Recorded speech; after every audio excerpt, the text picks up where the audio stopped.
First of all, this is a different budget process than what we've done before. So when I said 2 cents increase, I anticipate that's for FY14 and FY15. So it's not just for one fiscal year, it's for 2 fiscal years. So that's the first thing that I think is different, and we're going to have to adjust to that.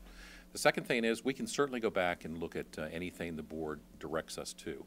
But as we were putting this budget together and listening to the priorities of the community and the priorities of the board, nobody jumped forward and said, this is a program I think we can cut back or reduce.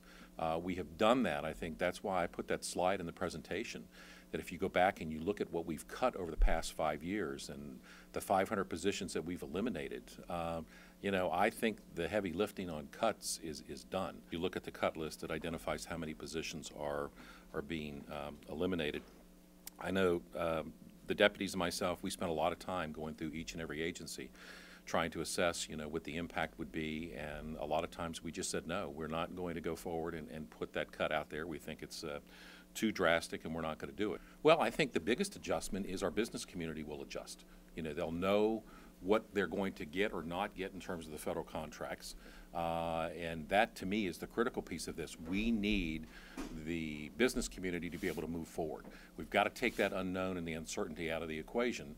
If you looked in my presentation, some of the speculative building that's going on in the county, I think there's some in the business community that are ready to move forward. We're seeing them move forward. I think, having 2/3 of that 2.2 million square feet of office space is pretty phenomenal, that it's not leased up yet. So I think there's some optimism out there. I think it's just a little more clarity from the federal government.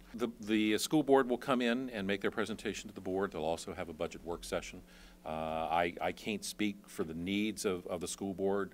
I tried to make sure that we put in enough money to cover the growth. That's really beyond their control in terms of the number of students that, that show up to be educated.